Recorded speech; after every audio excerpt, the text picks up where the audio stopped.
2014년 12월 21일 주일 오전 하나님 말씀은 사도행전 11장 19절 26절까지입니다. 사도행전 11장 19절로 26절까지 말씀입니다.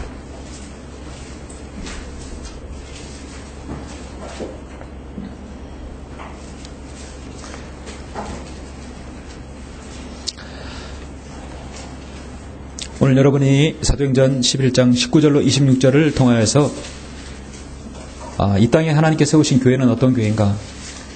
교회는 이 네 가지, 여기서 말씀하고 있는 네 가지 공통사항이 있어야 될 것입니다. 그것이 과연 우리 교회에 있는 것인가? 세상에 있는 많은 교회들이 과연 그것을 내포하고 있는 것인가? 오늘 함께 숙고하는 시간 됐으면 합니다. 19절 봉독해 올리겠습니다. 그때 스데반에게 일어난 박해로 인하여 널리 흩어진 사람들이 멀리 페니케아와 쿠프로와 안티오까지 가서 오직 유대인들에게만 말씀을 전파하더라. 그 사람들 가운데는 쿠프로와 쿠레네 사람 몇 명이 있었는데 그들이 안티옥에 와서는 그리스인들에게 주 예수를 전파하니라. 주의 손이 그들과 함께 하시니 많은 수가 믿고 주께로 돌아서니라. 그때 예루살렘에 있는 교회가 이런 일에 관한 소식을 듣고 바나바를 멀리 안티옥까지 가도록 보내니라.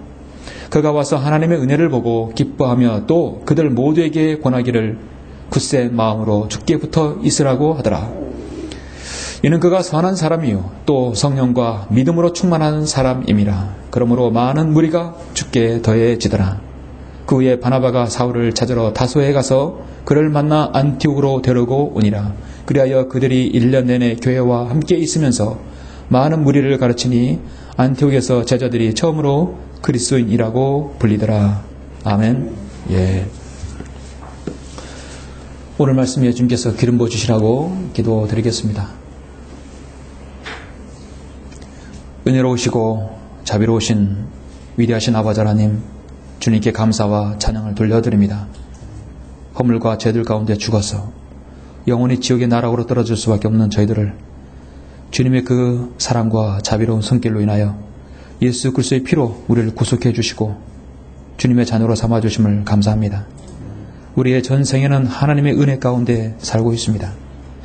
주님의 은혜가 지금 우리 이 시간까지 저희들에게 함께 있어서 주님께 경배드릴 수 있도록 인도해 주시며 하나님의 자비로우신 가운데서 우리가 죄 용서받고 우리의 모든 죄의 추한 죄를 다 아버지 앞에 다 시침받아서 참으로 정결한 주님의 자녀로서 주님의 참된 제물로서 산 제물로서 주님을 섬길 수 있도록 이렇게 인도해 주심을 감사합니다.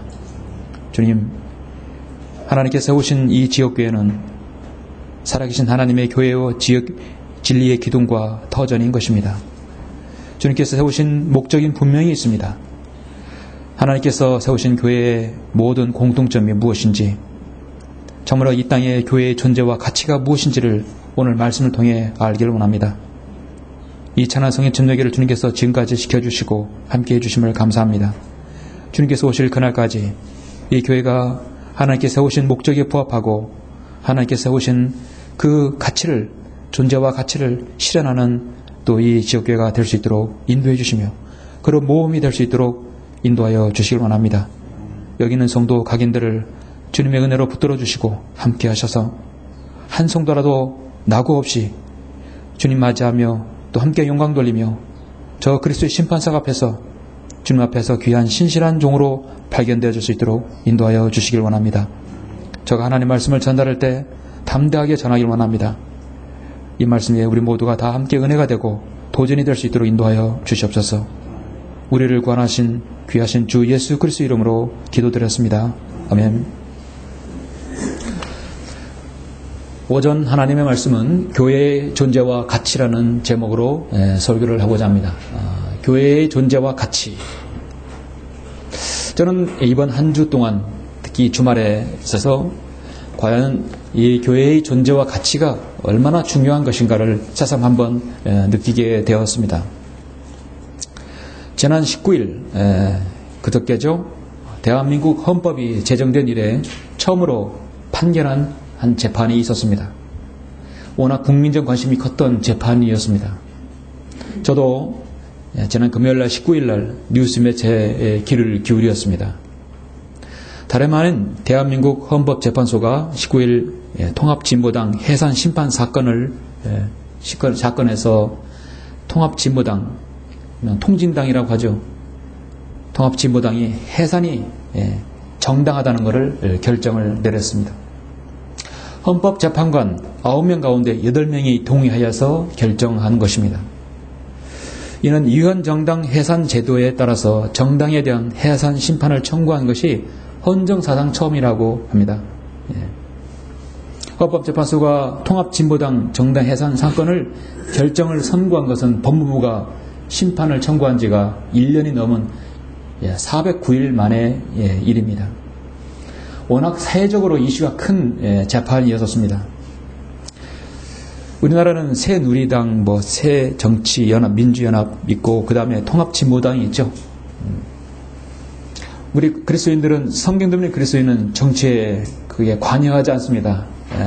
국회에 들어가지 않습니다. 들어가게 되면 세상과 연루되기 때문입니다. 과거에 필라델피아 시대 때는 훌륭한 정치인들 중에는 훌륭한 그리스도인이 있었습니다. 지금은 찾아볼 수가 없는 것이죠. 통합진보당의 사회적 큰 이슈가 크게 두 가지인데요. 내란 음모 사건하고 정당 해산, 조금 전에 말씀드린 정당 해산 심판 청구가 두 가지인데요.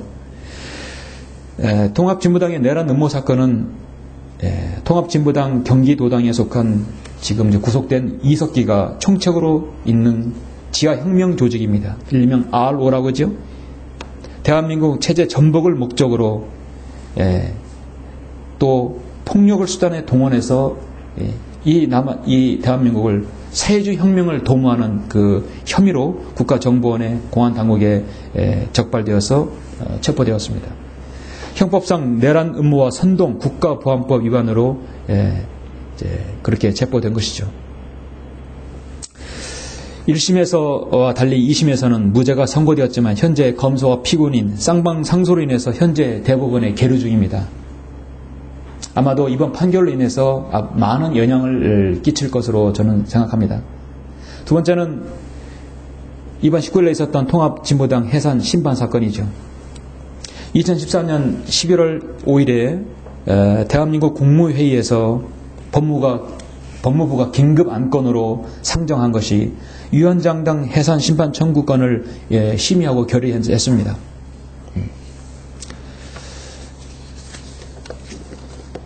법무부가 한 정당에 대해서 이것은 정당이 아니다. 이것은 정당에서 제거돼야 된다는 심판을 청구한 것은 사실 헌정사상 처음입니다. 이 청구 사건을 해서 8대1의 판결로 해산이 판결이 내려졌는데요.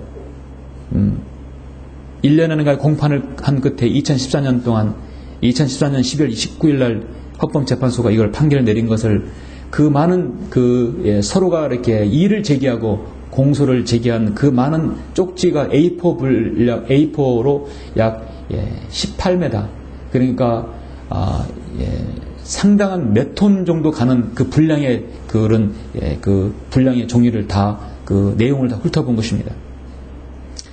복사비만 해도 몇억 원이 들었다고 하더라고요. 작년 11월 5일날 정홍원 국무총리 주재로 국무회의를 열어서 유현정당 해상 심판 청구권을 심의한 결의 끝에 409일 만에 일어난 일입니다. 이런 일이 우리 모든 국민들은 어느 정도는 예상을 하고 있었습니다. 이석기 의원이 주도하는 혁명적 급진 해방운동 세력이 민주혁명당, 민혁당 시절에 종북 이념을 진보당에서 유지하고 있어서 이 목적으로 북한의 대남 혁명 전략과 같다고 주장해서 이거는 위헌이다. 이것은 안 된다. 그러나 통합진보당은 아니다. 정부가 국가정보원 대선 개입 사건을 국민을 전환하기 위해서 이석기 내란 음모 사건을 터뜨리고 통합진보당을 여론에 편성해서 제거하라는 무리한 심판을 청구한 것이다. 그러나 법무부 장관은 작은 개미굴이 뚝 전체를 무너뜨리기 때문에 이것은 이 정당은 있어서는 안 된다는 것입니다. 이 통합진보당의 대표가 이정희 여자죠. 이 이정희 대표가 정치적 의견 차이를 적대 행위로 몰아붙이지 말라고 반대를 계속 호소했었지만 결국 받아들이지 않았었습니다. 그들은 노동조합 민중이 나라의 주인이 되는 나라를 만들어야 된다고 합니다. 미국의 식민 지배와 독점 자본가를 타도하자는 것입니다. 모든 것은 다 민주주의 산물이다. 타도해서 똑같이 분배해서 나누자는 것입니다. 사회주의적인 발상이죠. 노동조합 민중이 주인인 나라를 만들자. 그렇게 하면서도 그들은 북한의 3대 세습 체제와 핵개발과 인권 탄압에 대해서는 아무런 말을 하지 않습니다. 반응이 없습니다. 늘 주한미군 철수, 국가보안법 폐지를 외치고 있습니다. 여러분, 국가보안법과 주한미군 철수를 하게 되면 가장 좋아하는 부류가 어떤 부류입니까? 중국 좌파들하고 바로 북한이에요. 지금까지 우리 국민들은 통합진보당의 그 행태를 너무나 많은 긴 시간 동안 인내하면서 봐왔습니다. 저 또한 그랬고요. 통합진보당에 있는 이 무리들, 특히 국회의원 몇 명은 국민의 세금으로 누려왔던 이 자유민주주의 체제의 이익과 많은 호혜와 특권을 누려왔었습니다. 그걸 누려오면서 북한의 일들을 하고 있었던 것이죠. 통합진보당 사람들은 헌법재판소의 결정을 인정할 수 없다고 하면서 지금 장애 집회를 하고 있습니다. 명백한 불법이죠. 저는 대한민국 국민의 한 사람으로서, 여러분도 국민의 한 사람으로서 생각해 보십시오. 우리 그리스도인은 반공주의자입니다. 민족주의자예요. 우리 그리스도인은 국가와 민족을 사랑하는 사람입니다. 국가를 위해서, 조국을 위해서, 또 복음화를 위해서 하나님 기도하는 사람입니다. 공산주의는요, 현재 체제는, 공산주의 체제는 사탄의 체제예요. 사탄이 주관하에 있는 것입니다. 통합진보당은 그렇게 정당 활동을 하고 싶으면 저는 그렇게 좋아하는 북한에 가서 하라는 거예요. 북에 가서 실컷 하라고. 국민이 뽑은 5년 단임제 대통령을 독재자라고 하는 것은 참 무식한 말이죠. 5년 하면 내려오는 것이 무슨 독재입니까? 그들은 세계 유일의 3대 세습 통치가 그렇게 좋으면 거기서 활동하라는 것입니다. 저는 우리나라 국회의원 누군가가 대북 북송법을 만들었으면 좋겠어요. 그렇게 북한이 좋으면 북한에 가서 살아라. 그래서 한 날을 정해가지고 북한을 옹호하는 사람들은 다 북한에 보내야 돼요. 다 보내야 돼요. 보내서 다시는 돌아오지 못하게 하는 법을 만들어야 한다고 저는 봅니다. 우리나라 약 그런 사람들이 3만 명이나 되는 거죠. 이상이 되는 거죠. 여러분, 대한민국 정당이 하는 역할이 무엇입니까? 국민이 뽑은 대통령과 이하 내각이 국정을 운영하고 있어요. 이걸 잘하는지 못하는지 견제해야 될 거 아니에요. 이런 예산을 책정했으면 예산을 통과시키는 것이 정당이에요. 그렇죠? 여당, 야당이에요. 그건 쓸데없는 예산, 요즘 뉴스들을 보면은 쓸데없는 예산들을, 한마디로 눈먼 예산들을 펑펑 써가지고 법인카드로 공무원들이 노래방에서 술집에서 그런 것들이 감사원에서 들키고 있어요. 그런 것들을 잘 집어내서 그런 국민의 세금이 올바로 정말 저 모세론까지 뻗쳐서 대한민국의 모든 어려운 사람들에게 잘 적용되어지는 것입니다. 자유민주주의 시장체제를 보호하고 국민의 안녕과 복리 증진을 위해서 법안을 만들어가지고 국가를 부강하게 해야 하는 의무가 바로 정당의 역할이죠. 정당이 대한민국의 근간을 흔들고 체제 전복을 도모한다면 그 정당은 있어야 할 존재 가치가 없습니다. 통합진보당은 이 땅에서 사라져야 합니다. 오랜만에 판결을 제대로 내렸어요. 그런데 그 반대한 사람은 진보 성향이 아주 짙은 사람이에요. 그 사람 한 사람이 반대했죠. 여러분, 마찬가지입니다. 하나님의 교회가 하는 역할이 무엇입니까? 다른 말로 교회가 이 땅에 존재해야 할 가치와 존재해야 하고 그 가치가 무엇이라고 생각하십니까? 교회가 이 땅에 존재할 가치가 없고 있어야 할 이유가 없다면 교회도 퇴출돼야 돼요. 그렇죠? 그런데 그러한 권력은, 그러한 법안을 만들 수 있는 이 땅이 없어요. 교회를 세워놓고 십자가를 걸어놓고 무슨 짓을 해도 그 교회를 간판을 내려라 할 수 있는 법은 이 땅에 없는 것입니다. 왜냐하면 이 땅은 자유민주주의 체제이기 때문이에요. 오히려 이 세상은 관장하는 사탄과 마귀의 세력들이 더욱 그러한 교회를 만들어내고 있는 실정입니다. 우리가 이 땅에 있는 한 그런 일은 간판을 내리라고 하는 그런 법은 없을 거예요. 왜냐하면 주님께서 재림하셔야만이 그런 사람도 이 땅에 사라질 것입니다. 오늘 저는 성경에서 처음으로 그리스도인이란 말이 어디에서 나오는가? 사도행전 본문 11장에서 나옵니다. 여기에서 바로 교회가 어떠한 사람들이 모인 곳인가? 그 존재의 가치에 대해서 저는 여러분에게 오늘 말씀을 드리려고 합니다. 오늘 본문은 말씀드린 대로 사도행전 11장입니다. 사도 바울의 공식적인 1차 선교 여행의 이전에 초대교회 선교활동에 대해서 말씀하고 있죠. 성경을 비평하고 필사본의 증거를 공부하는 학생들은 정말 어떤 성경이 바른 원문으로부터 나온 성경인가를 필사본을 이렇게 공부하는 우리 학도들, 특히 신학생들은 정말 주의 깊게 살펴봐야 할 말씀이 사도행전 11장입니다. 거기에 그리스도인이라고 거기에 아주 중요한 한 지역이 나옵니다. 바로 안티옥이라는 곳이 여기서 나오는 것입니다. 안티옥이라는 단어가 규칙적으로 19장, 20장, 22절, 22장, 26, 27 계속 나오는 것입니다. 바로 하나님의 말씀의 구원의 메시지와 바른 말씀의 출원지가 바로 시리아 안티옥의 중심이었던 것입니다. 그래서 실제적으로 26절에 보면 그를 만나 안티옥으로 데리고 오니라. 그리하여 그들이 1년 내내 교회와 함께 있으면서 많은 무리들을 가르치니 안티옥에서 제자들이 처음으로 그리스도인이라 불렀더라. 여기에서 바른 말씀이 퍼지고 복음과 진리가 퍼져나간 것입니다. 사도 바울의 선교의 바로 근간지가 안티옥입니다. 여기에서 아시리아의 계열과 비잔틴 원문 계열이 나와서 바른 성경이 전파되었던 시작이 바로 안티옥입니다. 변개된 성경의 시작은 이집트의 알렉산드리아죠. 사도 바울 서신서에서 교회에 관한 신비의 계시들을 제시하고 정말 이 신비를 교회에게 유엠해 주시고 하나님께서 교회를 세우신 목적들을 제시하고 있습니다. 사도 바울 서신서를 통해서 교회가 어떤 것인가를 많이 볼 수 있어요.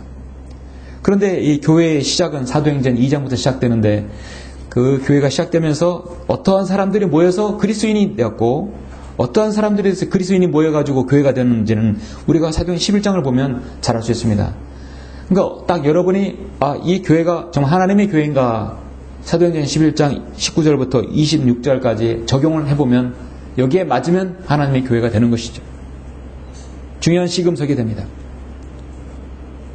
이 땅에 한국식 기독교가 세워진 지 140년이 되었습니다. 한국식 기독교라는 얘기는 한국에서만 있는 기독교예요.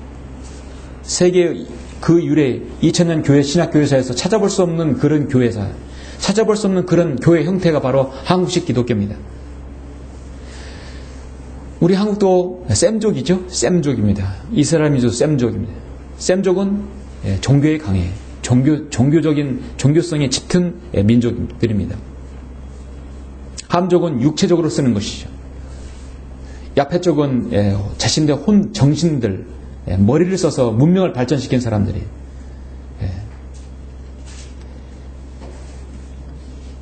이 땅에 140년이 기독교 교회사가 되었다고 하지만 참다운 신학교회사는 사실 바른 성경이 시작된 한글 캠핑이 시작된 1994년부터 이 땅이 한국의 바른 신학교회사라고 저는 믿습니다. 이 나라는 바른 성경을 가져보지를 않았어요. 대한성소공회가 변절된 카톨릭 성경을 원문을 택하고 삭제되고 변기된 성경을 내놓았기 때문에 많은 교인들은 지금부터 20년 전에는 선택의 여지가 없었기 때문에 어쩔 수 없이 개혁 성경을 가지고 있었습니다. 그 개혁 성경밖에 없었기 때문에 거기서라도 사람들은 예수님을 알게 되고 하나님을 알게 되었어요. 구원은 받았다 할지라도 양육이 안 되는 것이에요. 우리는 그렇게 살아왔었습니다. 지금 우리나라에 성경 듣는 사람들의 1세대는 그렇게 개혁 성경부터 시작했던 사람들이에요. 그러나 여기 있는 2세들, 성경 읽는 사람들의 자녀들은 올바른 말씀 안에서, 가정에서, 교회에서 또 그렇게 자라서 성장하고 있는 것이죠. 한국의 신학교에서는 가르치는 교수들과 강단에서는 목사들은 거의 다 대부분 프리스턴 아니면 웨스트민스터 툴러 신학교에서 나온 사람들입니다. 그들은 신정통주의나 근대주의를 또 자유주의를 표방하는 그 교리들을 사람들에게 가르치는 사람들이에요. 우리 목사님은 예일대, 또 프리스톤대, 웨스트민스터, 또 퓰러 신학 나왔다고 다 자랑들 하잖아요. 우리 성경 사람들 때 그래 헛배웠구나 그렇게 생각하시면 돼요. 성경대로 믿는 침례교, 성경대로 믿는 장로교, 성경대로 믿는 성결교, 성경대로 믿는 감리교, 그런 교회가 아니라 오직 교단 교리가 이 땅에서 뿌리를 내리게 한 한국식입니다. 뿐만 아니라 여의도 순복음교회부터 시작한 오순절, 여의도 조영기 목사가 시작한 오순절 교회들이 출현함으로써 이제는 장로교, 감리교, 성결교가 다 구분하는 것이 의미가 없어졌어요. 웬만한 교회에서도 다 대부분 방언을 정당화시키기 때문입니다. 한국의 많은 교인들은 구원받지 못한 채 자기들 어린 시절부터 해왔던 전통에 익숙해져서 이제 이번 주면 성탄절이라 해서 크리스마스를 해서 또 트리를 만들고 네온사인을 만들어서 사람들을 불러 모으고 있습니다. 전통이니까 해왔으니까 그렇게 하고 있습니다. 그들은 예수님의 탄생이 9월달에 있는 줄도 모르고 로마 가톨릭의 태양신 숭배를 12월 25일을 가지고 크리스마스, 예수님의 탄생이라고 그들 스스로 즐거워하고 그들 스스로 종교를 만들어가고 있는 것입니다. 어린 아이부터 이르기까지, 어린애 이르기까지 모든 전 연령층이 성탄절에 집중하고 있어요. 오늘날 교회 모임이 거기에 집중하고 있는 것입니다. 모든 그리스도인은 성경대로 믿고 실천하는 지역교회에 속해야 되는데 주위를 둘러보면 교회가 바로 그런 그런 모임이 형성되어 가고 있습니다.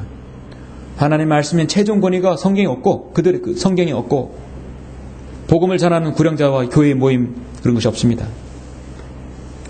성경에서 교회를 가르치는 교회가 아닙니다. 더군다나 그들은 예수님의 재림을 기다리지 않습니다. 성경을 나누어서 해석하는 세대적 진리를 가르치지 않습니다. 그들이 교회에서 이 땅에 있어야 하고 그들이 존재해야 하고 그들의 가치는 대체 무엇인가? 그들이 가장 좋아하는 말은 share, 뭐죠? 나눔이죠. 나눠주는 것이요. 사랑도 나누고 봉사도 나누고 그들이 나누는 것이 가장 좋아하는 것입니다. 어느 정도 규모 있는 교회 치고 나눔 행사가 갖지 않는 교회가 어디 있습니까? 그러나 하나님께서 여러분에게 말씀하십니다. 형제들아 너희는 너희의 부르심을 보라 했어요. 부르심을 받은 자들은 육신을 따라 지혜로운 자가 많지 않고 권력인 자도 많지 않으며 좋은 가문에서 태어난 자도 많지 아니하니라. 그러나 하나님께서는 세상에 어리석은 것들을 선택하시면 지혜로운 자들을 부끄럽게 하시라는 것이요. 하나님께서 세상에 약한 것들을 선택하시면 강한 것들을 부끄럽게 하시라는 것이라. 하나님께서 세상에 천한 것들과 멸시받는 것들을 선택하신 것은 없는 것들로 있는 것들을 쓸모없게 만들려 하심이라. 그래야 아무 육체라도 그분의 임재하심 앞에 자랑하지 못하게 되리라. 우리가 주님 앞에 자랑하게 될 수 있는 것이 무엇입니까? 우리가 주님 앞에서 자랑할 수 있다면 그것은 이 땅에서 육신적인 교회의 성향뿐이에요. 우리가 사역하고 주님 앞에 자랑할 수 있다는 것은 한 가지입니다. 교회에 하나님의 말씀대로 행해서 혼들을 이겨서 주님 앞에 내놓는 것이에요. 그런데 하나님의 교회는 바로 그것을 해야 되는데 세상에 있는 모든 것과 보건복지부가 해야 할 것도 교회가 하는 것이에요. 자선사업과 나눔사업은요, 세상의 사회기관 어느 곳에도 할 수 있는 것이에요. 사실 교회의 역할을 하지 못하니까 자신이 교회의 존재와 가치를 모르니까 무엇을 해야 할지 모르는 것이 오늘 교회의 상황입니다. 저는 오늘 본문을 통해서 사도행 11장을 통해서 교회의 존재와 가치 어디에 있는 것인가 여러분에게 말씀 순차적으로 4가지를 여러분에게 말씀을 드리겠습니다. 교회의 존재와 가치는 어디 있는 것인가? 첫 번째, 주 예수 그리스도를 위해 박해받는 사람의 모임입니다. 주님을 위해서 기꺼이 희생과 박해와 고난을 당할 수 있는 모임인 것입니다. 19절에 보면 그때 스데판에게 일어난 박해로 인하여 널리 흩어진 사람들이 멀리 페니키와 쿠프로와 안디옥까지 가서 오직 유대인들에게만 말씀을 전파하더라. 박해가 일어나니까 흩어지게 되죠. 여러분, 박해가 참 양면성이 있어요. 박해는 그리스도인은 고난을 주고 어려움을 주는데 그 박해로 인해서 성도들이 흩어지게 되는, 흩어지면 흩어질수록 그 성도들이 복음을 가진 자들이 계속 복음이 퍼진다는 사실이에요. 마귀는 그걸 몰라요. 예. 박해를 가지면 가질수록 그리스도인이 없어지고 사그라지는 것이 아니라 오히려 또 그리스도인이 강해진다는 사실이에요. 얼마나 이율배반적입니까? 사도 바울은 자신이 약할 때 가장 강하다 하겠어요. 여러분 아시다시피 사도행전 7장에 보면 빌립 집사가 스테판이 지금 순교를 당하죠. 7장에서 54절을 보니까 자신의 동족 이스라엘에게 강력하게 설교를 하니까 그들이 이런 말을 듣고 마음이 상하여 그를 향해 이를 갈더라. 그러나 그는 성령으로 충만하여 하늘을 주시하여 우러러보니 하나님의 영광과 예수께서 하나님 오른편에 서신 것을 보았다가 말씀하고 있습니다. 이스라엘 민족이 이를 갈지 않고 자신들의 죄를 자백해 하고 정말 주님을 자신의 메시지로 다시 한번 받아들이면 예수님께서 내려오실 만한 그런 준비가 되었던 것입니다. 그런데 그들은 그렇게 하지 않고 더 박해하고 오히려 스테판을 돌로 쳐 죽였던 것입니다. 박해받은 사람들이 어디로냐? 페니케와 쿠프로 가다겠어요. 페니케는 갈릴리와 시리아 지역의 지중해 연안을 따라 있는 페니키아를 얘기하는 거예요. 근데 페니케는 바로 페니키아를 얘기하는 것입니다. 그곳의 주요 도시는 투로와 시돈입니다. 쿠프로는 시리아 해안에서 멀리 떨어져 있는 섬으로서 사도행 13장에 보면 사도 바울과 요한과 바나바가 배를 타고 항해했던 곳입니다. 인구가 80만이었던 곳으로 상당히 많은 곳이었어요. 또한 이곳이 로마의 총사령부, 지방의 총사령부였습니다. 로마의 총지방사령부란 얘기는 그곳이 박해의 아주 중요한 거점이었다는 것을 보여주는 것이죠. 하나님의 은혜의 복음과 진리가 전파되는 곳, 그리스도인이 있는 곳에는 당시에 항상 박해가 따라다녔다는 사실입니다. 사도 바울이 복음을 전하니까 사람들이 일명 사도행전 17장 6절에서 뭐라고 말합니까? 세상을 소란케 하는 자들이라고 말하고 있죠. 예. 그러나 그들을 찾지 못하니 야손과 다른 형제의 몇 사람을 성읍의 행정관들 앞에 끌고 가서 외치기를 세상을 소란케 하는 자들이 여기에 왔도다. 이 땅에 그리스도인은 세상을 소란케 하는 자들입니다. 평안하고 잠잠할 때 그들은 죽는다고 하고 너희는 죄 때문에 지옥에 간다고 말하는 사람이 누구입니까? 바로 그리스도인이죠. 시장에서 장사하고 조용히 거리를 가는 사람들에게, 자기 일을 하고 있는 사람들에게 정말 거슬리는 것이 무엇입니까? 우리가 전하는 복음 전파예요. 우리가 복음 전하는 것은요, 마귀가 그 어떤 세상 사람도 당기지 않는 일입니다. 우리가 돈을 들여서 전도지를 만들고 좋은 전도지를 만들고 제시하는 것이 무엇입니까? 사람들에게 구원의 메시지를 전하는 것입니다. 그것은 그 박해의 대상이기도 합니다.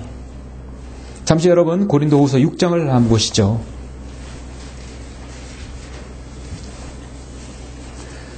예수님께서 너희는 나를 따르는 자가더라. 사도 바울도 너희는 나를 따르는 자가더라. 나를 따르라 했어요. 주님을 따른다는 얘기는, 사도 바울을 따른다는 얘기는 사도 바울이 걸었던 그 길을 우리도 갈 수도 있고 가야 한다는 얘기입니다.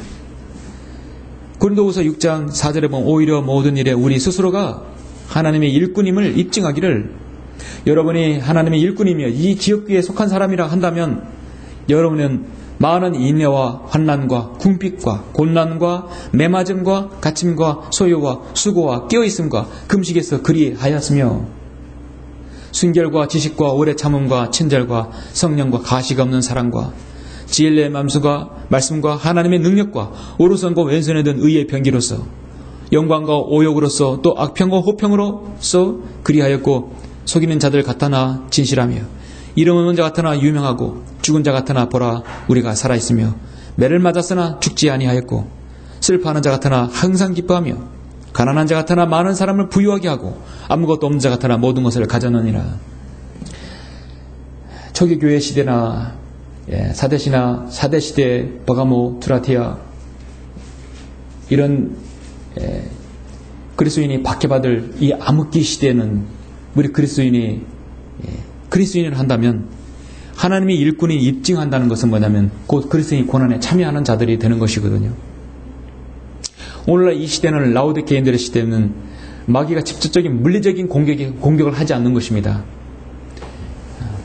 박해의 대상들이 이 세상에 나와가지고 우리 그리스도인을 잡아 가두고 죽이는 이슬람 국가나 공산국가는 그렇게 많지 않아요. 또 북한이라든지 중국 같은 경우는 지하교회가 여전히 있긴 하지만 여전히 박해의 대상입니다. 우리나라 같은 경우는 물리적으로 박해하지 않습니다. 물리적으로 박해하지 않으면 사탄의 방법은 성경을 변개시켜버려서 그리스도인이 복음을 받지, 세상 사람들이 예수 그리스도의 복음을 받지 못하게 만들어버리는 것입니다. 우리는 이 땅에서 안식하고 편안하고 안락하고 그 어떤 이런 편한 삶을 우리는 추구할 수도 있어요. 그리스도인으로서 그런 삶을 살 수도 있습니다. 그렇게 하게 되면 주님을 섬기는 것에 약간 더 여러분 곤란을 느낄 수 있습니다. 때로 우리는 금식할 수 있고, 때는 우리는 궁핍할 수 있고, 때는 곤란을 처할 수 있고, 환난을 당할 수 있고, 인내가 요구될 때도 있고, 또 악평을 받을 수 있고, 세상 사람들에게 전혀 기뻐하지 않고 소외를 받을 수 있습니다. 우리는 그리스도인으로서 당할 수 있는 것이에요. 여러분이 베드로전서 4장 14절이 하나님의 말씀을 받아들이신다면 너희가 그리스도의 이름을 위하여 욕을 당하면 복이 있느니라 했어요. 여러분의 복을 전하다가 거리 설교를 하다가 여러분 듣기 거슬리는 말을 욕을 당하면 여러분 별을 다는 것입니다. 이는 영광의 영 곧 하나님의 영께서 너희 위에서 안식하고 계시기 때문이라. 그들 편에서는 그분께서 비방을 당하시나 너희 편에서는 영광을 받으시느니라. 너희 중에 누구도 살인자나 도둑이나 해악자나 다른 사람의 입에 간섭하는 자처럼 고난을 당하지 않게 하라. 그러나 만일 너희가 그리스도인으로서 고난을 당하면 부끄러워하지 말고 오히려 그 일로 인하여 하나님께 영광을 돌리라 했죠. 우리 구령일제는 항상 이 말씀 밑에 있죠. 그리스도인으로서 고난을 당하면 부끄러워하지 말고 오히려 그 일로 인하여 하나님께 영광을 돌리라. 성경에 그리스도인이 딱 두 번 나와요.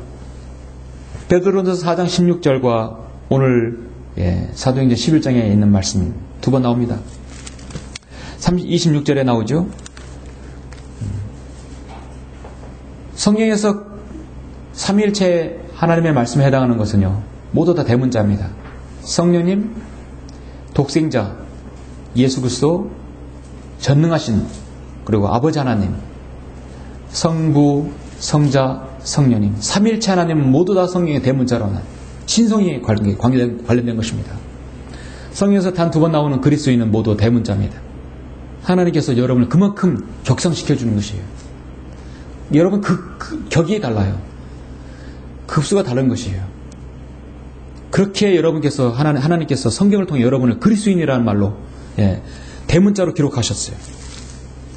여러분이 보시는 사도행전 11장 26절에 그리스도인이라는 말이 다른 문자처럼 되어 있어요. 삼일체 하나님과 동등한 그 격으로 여러분 올려주신 것이에요. 왜냐하면 우리 안에 성령님이 계시고, 그 그리스도인이라는 말은 항상 거기에는 고난이 있고 어려움이 있다는 것이에요. 박해가 있다는 사실입니다. 사도 바울이 오늘날 대형교회를 하고 있는 목사들, 자신의 배를 위해서 치부하고 있는 그 목사들보다 못해서 박해를 받고 사람들에게 소외되고 핍박받고 매를 맞습니까? 그렇지 않는 것입니다. 세상 사람들로부터 칭찬과 존귀와 영광을 받을 수 있는 받는 그런 교회와 그런 목자들은, 그런 사람은 실패한 사람이에요. 하나님께서 인정하지 않는 교회의 목사인 것이죠. 우리 성경 듣는 사람들, 저도 뿐만 아니라 모든 목자들, 설교자들은요, 세상에서 인정받는 거 원치 않습니다. 더군다나 목자의 직함을 가지고 세상에서 자랑거리로 내릴 수는 없는 것이죠. 교회의 존재와 가치는 어디에 있습니까? 두 번째는 너무도 중요하죠. 주 예수 그리스도를 전파하는 사람입니다. 주 예수 그리스도를 전파하는 바로 교회의 가치가 있는 것이죠. 20절에 보면 21절 보십시오. 그 사람들 가운데 쿠프로와 쿠레네 사람 몇 명이 있었는데 그들이 안티오키에 와서는 그리스인들에게 주 예수를 전파하니라. 처음에 19절에서는 오직 유대인들에게만 전파했는데 이제 그것이 이방인에게 전파되는 것이에요. 주의 손이 그들과 함께 하시니 많은 수가 믿고 주께로 돌아서니라. 복음을 전파하는 곳에 반드시 있어야 되는 것이 하나님의 선하신 손길입니다. 주의 손이 있어야 되는 것이요. 하나님의 손길이 도와야 되는 것입니다. 후레네는 그리스도 예수 그리스도 이전에 630년경 구약이 아프리카 북쪽에 해안에 세워진 도시였습니다. 벌써 그리스인들이라 했어요. 이방인을 복음을 전파했다는 것이죠. 세상에는 두 부류의 사람들이 있습니다. 하나님의 자녀와 마귀의 자녀가 있습니다. 우리는 늘 그런 영적인 구도를 봐야 합니다. 하나님의 자녀는 구원받은 그리스도인, 하나님의 진영, 영적인 하나님의 진영에 속해 있습니다. 우리는 하나님의 가족입니다. 마귀의 자녀는 아담 안에서 육신적인 출생만으로 경험했고 성경에서는 자연인이며 구원받지 못한 사람입니다. 마귀의 진영에 속해 있어서 마귀가 원하는 모든 것을 다 하게 되는 사람. 그 누구를 할지라도 예수 그리스도를 믿지 않고 거듭나지 못한 사람은 다 마귀의 자녀이고 마귀의 진영에 있는 사람들입니다. 복음 전파가 무엇입니까? 마귀의 진영에 있는 사람을 하나님의 진영으로 이겨오는 것이에요. 그 이겨오는 과정도 여러 가지입니다. 전도제를 줌으로써 집중적으로 개인적으로 구련을 함으로써 거리 설교를 함으로써 문서를 함으로써 방송을 하고 인터넷에서 설교를 통해서 나감으로써 마귀에 지니는 사람 한 사람을 끌어올리는 것이 교회의 사명입니다. 교회가 선교 주관을 갖고 선교 행사를 갖는 것이 목적이 무엇입니까? 우리가 이렇게 해서 주님을 섬겼다고 서로에게 간증하고 하나님께 영광을 돌리는 것이 아닙니까? 모든 지역교회들은 모여서 바로 그것을 보고하는 것입니다. 오전 성경 공부에도 말씀드렸듯이 의로운 자의 열매는 생명이 나무니 혼들을 이겨오는 자는 현명하니라. 잠언 11장 30절 말씀. 이 시대 현명한 사람이 누구입니까? 저와 여러분들이. 혼들을 이겨오기 때문입니다. 고린도후서 5장 20절에서는 우리 보고 그리스도의 대사들이라 했어요. 그러므로 이제 우리는 그리스도를 대신한 대사들로서 하나님께서 우리를 통하여 너희를 권면하신 것 같이 우리도 그리스도를 대신하여 너에게 간구하노니 너희는 하나님과 화해하라. 그리스도의 대사는 품위가 있고 격을 떨어뜨리지 말아야 합니다. 대사관이 있어 대사가 그 나라의 품격을 떨어뜨리면 본국으로 소환하게 되죠. 여러분 자신이 예수 그리스도의 대사가 되는 것이죠. 어디를 가서도 대사 역할을 하는 것입니다.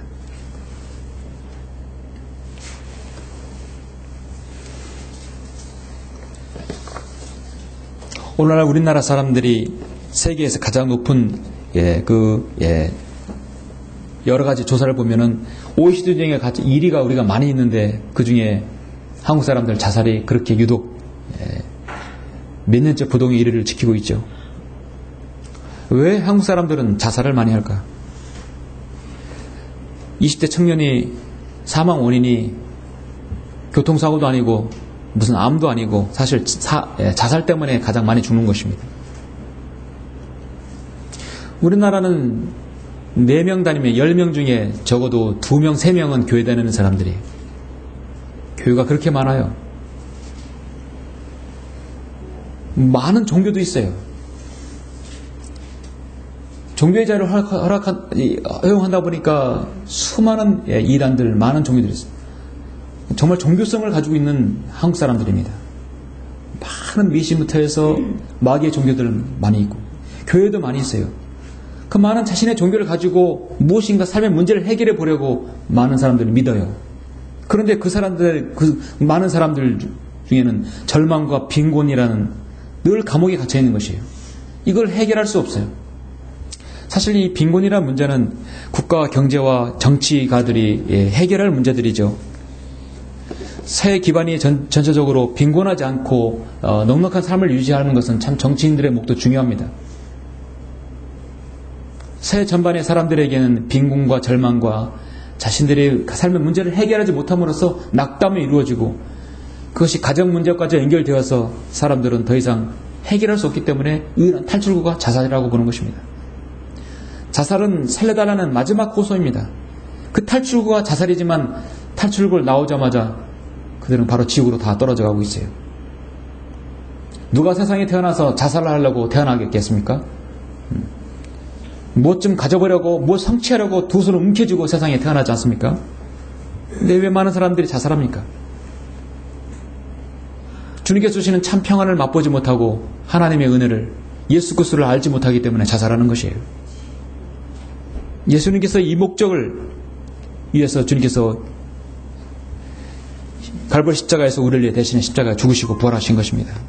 주님은 공생에 사역하시면서 수고하고 무거운 짐진 자들아 다 내게로 오라. 이 땅에 얼마나 많은 사람들이 수고하고 무거운 짐을 지고 있고 그걸 해결하지 못해서 자살하고 있습니까? 그걸 해결할 수 있는 유일한 대책이 무엇입니까? 우리가 그들에게 줄 수 있는 게 무엇입니까? 수고하고 무거운 짐진 자들아 다 내게로 오라. 그러면 내가 너에게 힘을 주리라. 나는 마음이 온유하고 겸손하니 내 멍에를 메고 나에게서 배우라. 그리하면 너희가 너희 혼에 힘을 얻으리라. 참 힘을 얻지 못하기 때문입니다.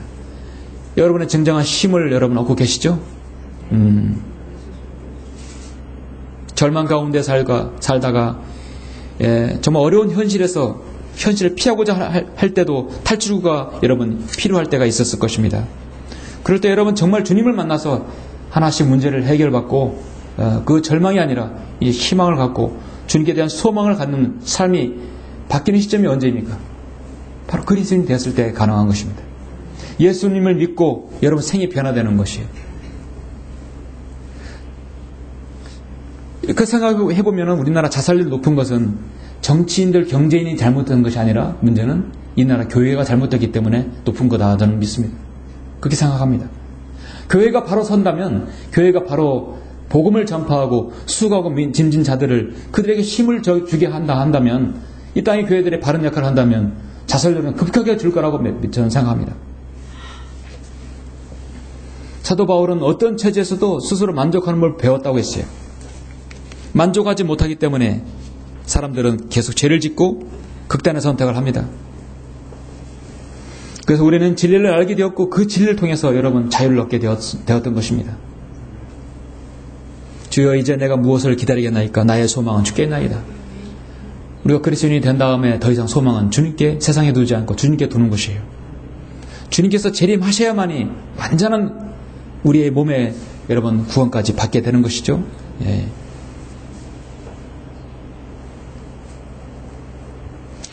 디모데후서 4장 17에 보면은 그러나 주께서 내 곁에 서서 내게 힘을 주신 것은 나를 통하여 복음 전파가 온전히 수행되어 모든 이방인들로 그것을 들을 수 있게 하심이며, 모든 이방인들 그를 들을 수 있게 한다 했어요. 지금 스테판에서 박해가 시작돼서 많은 사람들이 흩어져서 페니케까지 갔는데 그 사람들이 이제 쿠프로와 쿠레네아와 사람들이 몇 명이 있었고 그들이 안티오키에 와서 더욱더 예수님을 전파했고 또 많은 수가 바로 주께로 돌아섰다 했어요.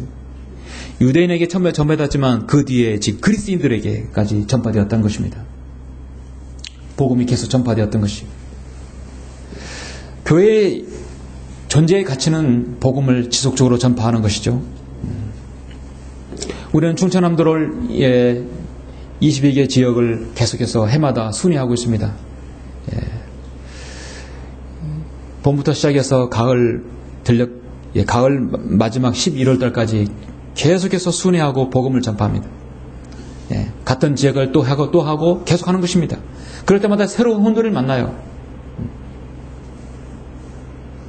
우리가 예기치 못한 사건, 예기치 못한 일들, 예기치 못한 어떤 사람을 만날지라 하더라도 우리는 선하신 주의 손이 그들과 함께 하시니 많은 수가 믿고 주께로 돌아서니라. 올해 우리 교회는 작년 11월 달부터 작년 12월 달부터 올해 11월까지 1000명이 안 되는 920명가량을 주님께로 인도했습니다. 조금 더 우리 했었으면 1000명이 넘었을 텐데, 그러나 우리는 수고했습니다. 수고하셨고 또 우리가 한 해 우리 주님께서 우리를 또 허락하신다면 우리는 주 예수 그리스도를 전파하는 것입니다. 그것이 바로 우리 교회의 존재의 가치가 있는 것입니다. 교회의 존재의 가치는 또 어디에 있습니까? 세 번째는 우리는 하나님의 은혜 가운데 있는 사람들이다. 정말 중요한 것입니다. 하나님의 은혜 가운데 있는 사람들입니다. 하나님의 은혜 가운데 있다는 것은 늘 주님을 기쁘시게 하는 삶을 사는 사람입니다. 그것은 꼭 주님에게 밀착된 삶을 사는 사람입니다.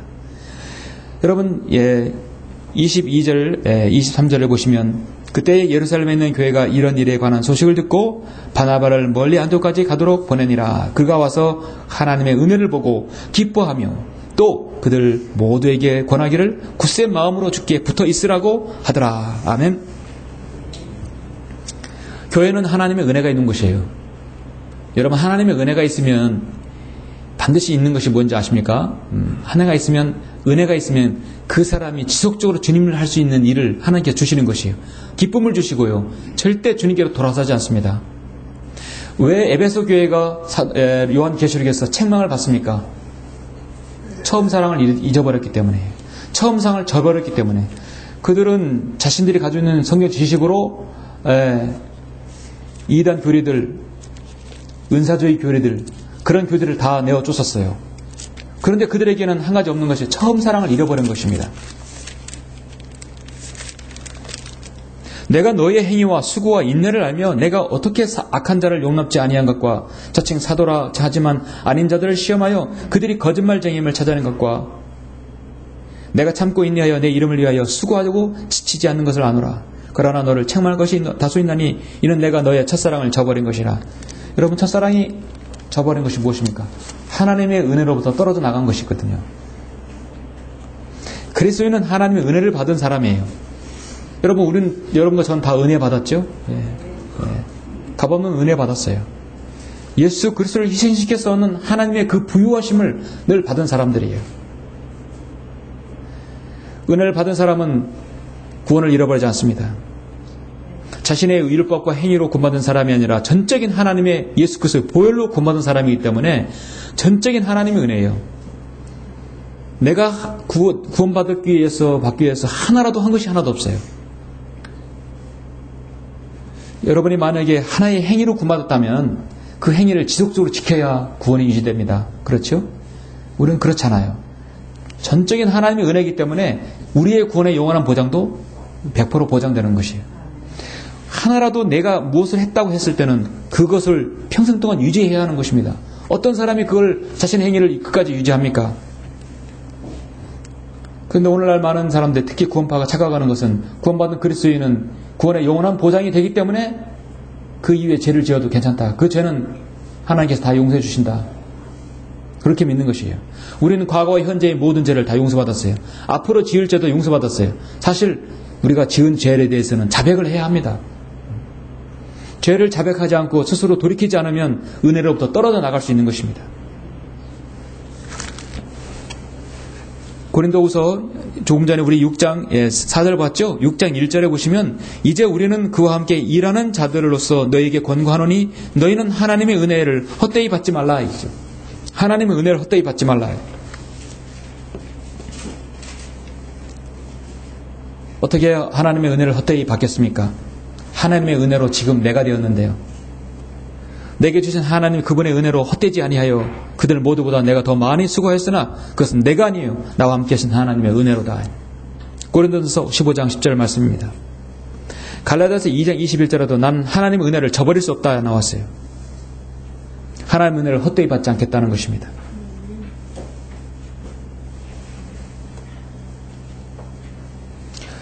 교회의 마지막은 항상 배교로 끝난다. 이것이 바로 이 마지막 라오디게인들의 진리죠. 그런 현상입니다. 그러나 신실하게 하나님의 은혜를 헛되이 받지 않고 신실하게 하나님의 은혜 가운데 거하는 사람은 분명히 있어요. 하나님의 은혜에 떨어져 나가서 열심히 교회 사역을 동참하고 동역했지만은 어느 순간 교회 동참자가 되지 못하는 사람은 하나님의 은혜를 저버린 사람들입니다. 그런 사람들이 없어야 되겠지만 이 마지막 시대가 워낙 악하고 마귀가 계속해서 하나님의 은혜를 저버리게 하기 때문에 그런 사람들이 생길 수가 있는 것이에요. 그 사람이 바로 내가 되지 않아야 되는 것입니다. 내가 되지 않아야 돼요. 하나의 은혜부터 떨어져 나간 사람이 구원의 영원한 보장이 없다고 말하는 것은 아니죠. 그러나 그 사람이 주님 그리스도의 심판상 앞에 나아갔을 때는 아무것도 받을 수 없다는 것입니다.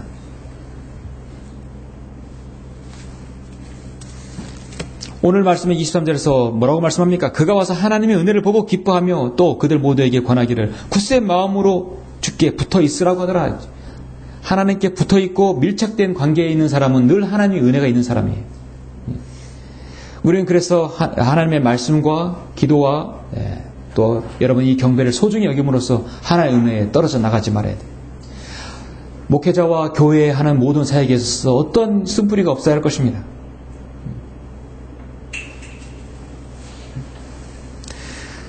하나님께 붙어있는 사람이 하나님의 은혜를 받은 사람이에요. 교회는 하나님의 은혜가 늘 충만한 사람들이 모인 곳입니다. 교회의 존재와 가치는 또 어떤 사람들이 모인 곳입니까? 바로 네 번째는 성령과 믿음으로 충만한 사람이 바로 교회에 참으로 가치가 있고 존재가 있는 것입니다. 24절에서 여러분 24절에 보시면 이는 그가 선한 사람이요 또 성령과 믿음으로 충만한 사람입니다. 그러므로 많은 무리가 주께 더해지더라. 어떤 사람이에요? 성령과 믿음으로 충만한 사람이다.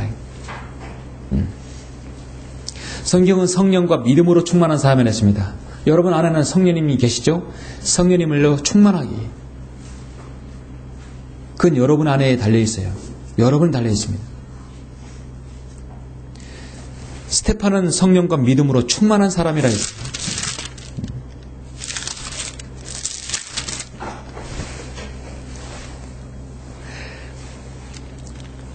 스테판이 복음을 전하면서 유대인들에게 동족 유대인들에게 설교를 할 때 그는 성령으로 충만하여 하늘을 주시하여 우러봤다 말씀하고 있습니다. 성령으로 충만한 것이다. 예수 그리스도의 구속 사역을 통해 구원받은 사람은 이제 그 다음 해야 할 일은 자신 안에 내주어서 성령님으로 충만하는 것입니다. 성령으로 진리받았으면 성령으로 충만하는 것입니다.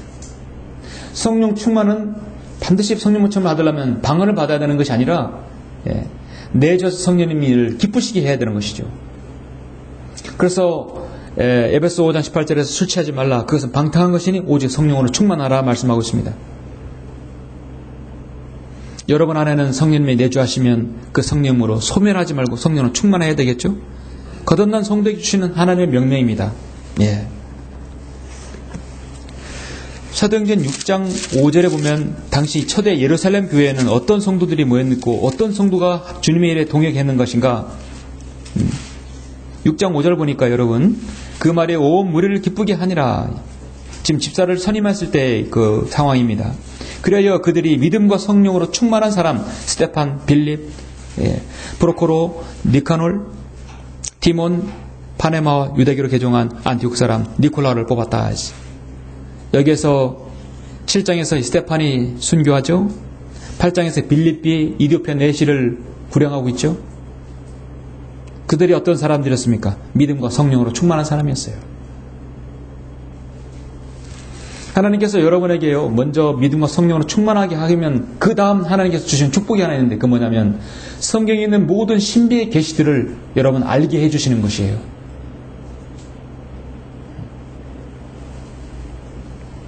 성경에는 개혁 성경에는 이 신비란 말을 모두 다 비밀로 바꿔버렸습니다. 하나님의 모든 다양한 지혜를 받을 수 있는 여러분 그 신비들을 이해할 수 있는 바로 그 능력을 성령님께서 주시는 것입니다. 부르심 받은 사람에게는 유대인에게나 헬라인에게나 그리스도는 하나님의 능력이요 또 하나님의 지혜니라. 다만 우리가 신비 속에 있는 하나님의 지혜를 말하노니 이는 하나님께서 세상 전에 우리의 영광을 위하여 미리 정하신 감추어진 지혜니라 말씀하고 있습니다. 여러분 안에 성령님이 충만하면 여러분에게 반드시 축복해 주시고 인정해 주시는 것은 우리 주 예수 그리스도의 하나님 영광의 아버지께서 자기를 낳는 지식 안에서 지혜와 계시의 영을 너에게 주시어 에베소서 1장 17절 말씀입니다. 너희의 지성의 눈을 밝히셔서 너희로 하여금 그의 부르심의 소망이 무엇이며 성도들 안에 있는 그의 유업의 영광이 풍성함이 무엇인지 알게 원하신다고 말씀하고 있습니다. 또 그의 강력한 능력의 역사심을 따라 믿는 우리에게 향하신 그의 능력이 지극히 이대하심이 어떤 것인가를 너희로 알게 하시기를 원하노라. 여러분이 성령 충만하시면요 교회 일의 사역에 하나님께서 더해주시고 더 이런 많은 간증들을 드러낼 수 있지만 또 하나 여러분에게 주는 유익은 뭐냐면 하나님의 말씀을 깨달을 수 있는 지혜를 주시는 것이에요. 그리고 그것들을 다른 사람에게 알릴 수 있는 지혜를 주시는 것이에요. 지성의 눈을 밝히게 해주고 영광의 유업의 그 풍성함이 무엇인지 알게 해주시고 그 내 능력의 지극히 위대하심이 어떤 거는가를 너희로 알게 해주신다고 말씀하고 있습니다. 오늘날 향상된 계시의 말씀, 진리의 지식을 전파하고 설교하고 그 글들을 내놓을 수 있는 교회가 어디 있습니까? 성경대로 믿는 지역교회입니다. 하나님께서 세우신 지역교회예요. 이 땅에 존재 가치가 있습니다. 그렇지 못하다면 예수님의 복음을 전파하지 않고 주님을 위해서 박해받으려 하지도 않고 하나님의 은혜가 있지도 않고 성령과 믿음으로 충만한 것이 없다고 한다면 교회는 할 것이 무엇입니까? 교회가 얼마나 세상에서 이는 사회기관과 다를 것이 무엇입니까? 바로 다른 것이 바로 그것입니다. 오늘날 사람들은 교회를 종교 활동의 장소로, 커뮤니티 장소로, 사업의 장소로, 때로 만남과 연애의 장소로 생각하고 있는 경향이 강한 것입니다.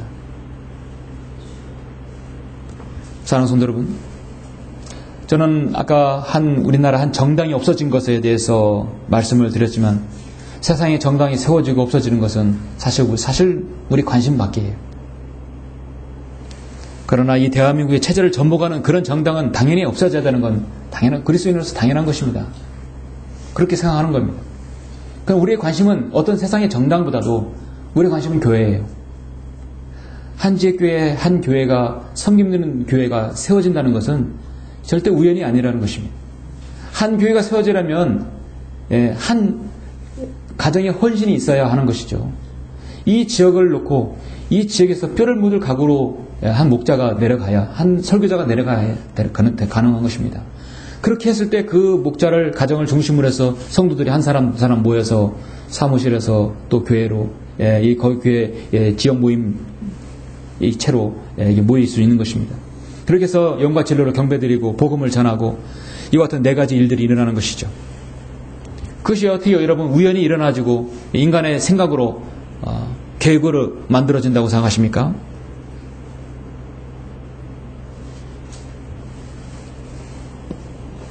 하나님께서는 하나님의 교회를 자신의 방법으로 세우십니다. 그리고 세우셨다면 그 교회는 하나님께서 가치 있게 만들고 존재 가치가 있게 만드는 것이죠. 정말 우리 천안 성인침노교회는 지금까지 그런 존재 가치를 드러내고 있는 것인가? 이제 그렇게 지속적으로 우리 해야 합니다.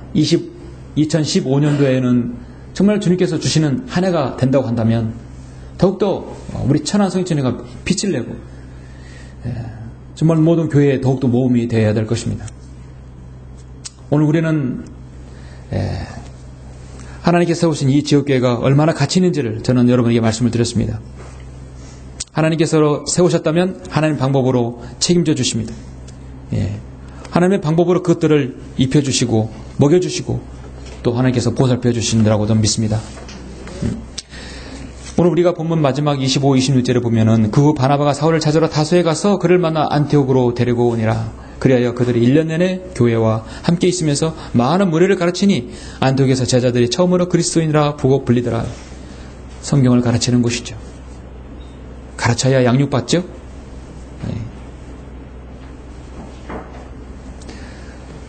하나님께서 그리스도인이라는 말을 왜 그렇게 우리에게 격상시켜 주시고 인정해 주시는 것인가? 그리스도인, CHRISTIAN, 크리스찬이라고 하죠. I am 크리스찬. 예수 그리스도 외에는 나는 아무것도 아니다. 크리스트, I am nothing. 예수님 외에 아무것도 나는 아무것도 아니다. 하나님께서 그리스도인이란 말을 대문자로 기록해 놓으시고 또 특별히 다른 이렇게 활자처로 우리 한김정희 기록하신 것은 거기에 나 자신이 있어야 되지 않아야 한다는 것입니다. 나는 예수 그리스도 안에서 죽었고 나는 예수 그리스도 안에서 내 모든 육신의 성향은 이미 다 내어버렸어요. 내 안에서 오직 아버지와 아들과 성령님, 오직 주님께서 세우신 이 지역교회의 존재 가치를 드러내는 것이에요. 나를 통해서 예수 그리스도를 드러내고 나를 통해서 하나님의 영광을 드러내고 나를 통해서 성령님의 일을 내 몸을 통해서 드러내어 보일 때 진정한 바로 그리스도인의 가치가 드러나는 것입니다. 거긴 나가 없어야 돼요. 나는 아무것도 아니어야 돼. 그렇죠? 여러분의 그 이름에 걸맞게 지금 우리 모였습니다. 바로 이 모여서 그리스도인이 모여서 하나님의 교회가 되었습니다. 정말 이 교회는 하나님의 방법으로 세워졌습니다. 숫자는 우리가 생활사상 사람들이 많지 않지만 그것이 하나님의 교회라고 우리는 여전히 그렇게 생각합니다. 주님께서 오실 그날에 이르기까지 이 교회의 이름, 이 교회의 사역이 지속되기를 원하고 또 여러분 그 모든 성도들이 각인들이 동참하기를 간절히 바라는 것입니다. 여러분 모두 그렇게 되시길 바랍니다.